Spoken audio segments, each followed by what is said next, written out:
శ్రీ గురుభ్యో నమ. శ్రీమాత్రే నమ. శ్రీ వేదవ్యాస విరచిత మహాభారతం. నారాయణం నమస్కృత్య నరం చైవ నరోత్తమం దేవీం సరస్వతీం వ్యాసం తతో జయముదీరయేత్. వ్యాసం వసిష్ఠనప్తారం శక్తే పౌత్రమకల్మషం పరాశరాత్మజం వందే శుకతాతం తపోనిధిం. ఓం నమో భగవతే వాసుదేవాయ. అరణ్యపర్వం. ఒకనాడు సువాసనాభరితమైన 1000 దళాలు కల పద్మం ఒకటి ద్రౌపది ముందు పడింది. ఆ సుగంధం ఆమెకు ఎంతో నచ్చింది. ఆ దళాల కాంతులు ఆమెకు ఆశ్చర్యం కలిగించాయి.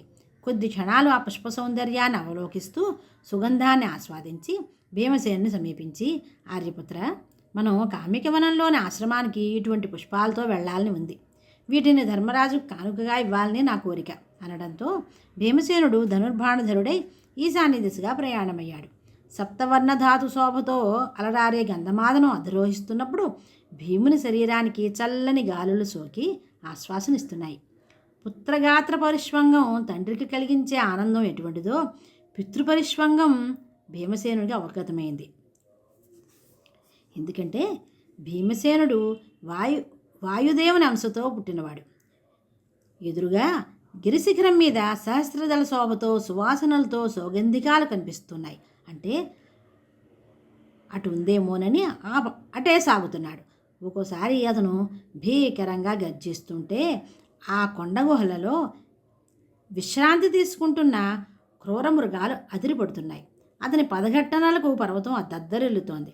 మదించిన ఏనుగులా సాగుతున్నాడు. అంతలో ఆర్ద్రపక్షాలతో ఎగిరే పిట్టలు కనిపించాయి. సమీపంలోనే సరోవరం ఉన్నదని గ్రహించి ముందుకు నడిచి కొలను చూసి ఆ కొలంలోని కమలాలను చూస్తూ ఉత్సాహంతో అందులో దిగి కొంతసేపు ఈదులాడి ఒక్క శంఖనాదం చేశాడు. అది విని సింహాలు గర్జించాయి. ఏనుగులు ఘేంకరించగా పెద్ద పిల్లలు గాండ్రించాయి. పర్వత గుహలు ప్రతిధ్వనించాయి. ఆ ధ్వని విని పరిసరంలో ఉన్న హనుమంతుడు తన సోదరుడైన భీమసేనుడు వచ్చి ఉంటాడని గ్రహించి ఆ దారికి అడ్డంగా తన తోక చాపి పడుకున్నాడు. భీమసేనుడు మరొకసారి గర్జించాడు. అది విని హనుమంతుడు, నాయన, వార్ధక్యంలో అనారోగ్యంతో ఉన్న జంతువుని నన్ను ఎందుకు బాధిస్తావు? మానవులు దయాద్ర హృదయులని భూత దయాపరులని విన్నాను అన్నాడు. నా దారికి అడ్డంగా ఉన్న తోక పక్కకి తీయి అన్నాడు పాండునందనుడు. నేను కదిలే స్థితిలో లేను. పైగా ఈ దారిని ఇక ముందుకు వెళ్ళడం మంచిది కాదంటావా? దాటుకు వెళ్ళు అన్నాడు. సర్వదేహాలలోనూ పరమేశ్వర అంశ ఉంటుంది కనుక దాటి వెళ్ళడం ధర్మం కాదు అన్నాడు కౌంతేయుడు. అయితే వెనుదిరిగిపో అని హనుమంతుడు అనగా కుపితుడై భీముడు, నేనెవరనుకుంటున్నావు? యోజన విస్తీర్ణమైన మకరాలయాన్ని గోష్పదంగా లంఘించిన హనుమంతుని సోదరుడను, వాయుపుత్రుడను అన్నాడు. చిరునవ్వు నవ్వి హనుమంతుడు, తోక పక్కగా పెట్టి నీ దారిని నువ్వు వెళ్ళు అన్నాడు. ఎడమ చేతితో తోక కదపబోయాడు. కదలలేదు. 2 చేతులు కలిపాడు. ప్రయోజనమే లేదు. శక్తి అంతా వినియోగించినా అది కదలలేదు. కన్నులు ఎర్రబడ్డాయి. కనుబొమ్మలు ముడిపడ్డాయి. కండరాలు పొంగాయి. శరీరం అంతా కంపించింది. వ్యర్థ ప్రయత్నుడై, మహాత్మా, మీరెవరో చెప్పి నన్ను అనుగ్రహించండి అన్నాడు. నాయన, నేను కేసరి క్షేత్రంలో వాయువుకి కలిగిన హనుమంతుడను అనడంతో భీముడు వాని పాదాల మీద వాలాడు. భీముని ప్రార్థనతో హనుమంతుడు రామకథ చెప్పి, నువ్వు సౌగంధిక కమలం కోసం కదా ఇక్కడికి వచ్చావు, ఇదిగో ఈ దారిని వెళ్ళు. వెడుతూనే పువ్వులు కొయ్యక అక్కడ దేవతలను ముందుగా ప్రసన్నం చేసుకో. ధర్మ మార్గం వేడని వారే ఇహపరాలలో సుఖాలు పొందుతారు అని యుగధర్మాలు ఆచార వ్యవహారాలు వివరంగా చెప్పి భీముని కోరికపై సముద్ర లంఘనం నాటి తన రూపం చూపి తృప్తి కలిగించి ఆశీర్వదించాడు. భీముడు ముందుకు సాగుతున్నాడు. ఎదురుగా యక్ష రాక్షసరక్షితమైన సరోవరం కంటబడింది. జలపక్షుల కలస్వనాలు వినవచ్చాయి. భీముని చూస్తూనే ఆ సరోవర రక్షకులు భీముని కులగోత్రాలు అడిగి తెలుసుకుని ఇది కుబేరుని సరోవరమని, ఆయన అనుమతి లేనిదే ఈ సరోవరంలో అడుగు పెట్టరాదని చెప్పారు.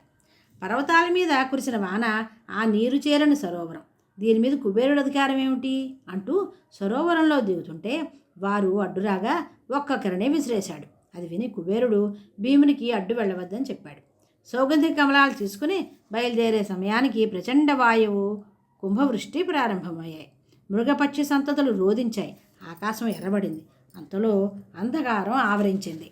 ఈ స్థితిని చూసి ధర్మరాజు ఘటోత్కచ పురస్సరంగా సోదరులతో బయలుదేరి భీముడున్న చోటికి చేరాడు. వారందరూ అక్కడే అర్జునుడి రాకోసం ఎదురు చూస్తూ ఉన్నారు. ఘటోత్కచుడు అనుచరులతో తన ఆవాసానికి వెళ్ళాడు. అలా ఉండగా ఒకనాడు భీముడు దూరంగా అడవికి వెళ్ళిన సమయంలో జటాసురుడనే రాక్షసుడు బ్రాహ్మణ రూపంలో వచ్చి ధర్మరాజు అనుగ్రహం పొంది అక్కడే గడుపుతూ ఒక సమయంలో పాండవులను, వారి అస్త్రాలను, ద్రౌపదిని అపహరించుకుపోయే ప్రయత్నం చేయగా సహదేవుడు ఖడ్గదారి అయి భీముడు వెళ్ళిన దిశగా గొంతెత్తి అరిచాడు. ఇంతలో భీముడు వచ్చి, ఓరి కపట చిత్తుడా, నీ పురువులైన బకాసుర హిడింబాసురులను చేరుకో అని 5 పడగల పాము వంటి తన అరచేతితో వాని మెడ మీద తెరిచాడు. వాని మెన్నరాలు తోడుకుపోయి నేల కూలాడు ఆ రాక్షసుడు. అక్కడి నుండి వారు మరికొంత నడిచి అరిష్టశ్రేణుని ఆశ్రమ ప్రాంతానికి చేరారు. ఆ ఆశ్రమంలో వారు ఉంటుండగానే అర్జునుడు దేవలోక నుండి వచ్చాడు. వస్తూనే ధౌమ్యుల వారికి పాదాభివాదం చేసి ధర్మజ భీమసేనులకు నమస్కరించి నకుల సహదేవ ద్రౌపదులను దగ్గరికి తీసుకున్నాడు. అమరావతిలో ఉన్న 5 ఏళ్లలో జరిగిన విశేషాలు వివరిస్తూ నివాత కవచ, కాలకేయ సంహారగాథ, వివిధ అస్త్రాలను గ్రహించిన విషయాలు చెప్పి ఆ అస్త్ర ప్రయోగోపసంహార ప్రదర్శనం చేసి అందరినీ ఆనందపరవశనం చేశాడు. అరణ్యవాస కాలం పూర్తి వస్తున్న సమయంలో గంధమాదనం విడిచి హిమాలయానికి నమస్సులు అర్పించి సాగి పర్వతరాజు ఉత్తరీయంలా ధరించిన యమునా నది జన్మస్థలానికి చేరారు. అక్కడ 1 సంవత్సరం గడిపారు.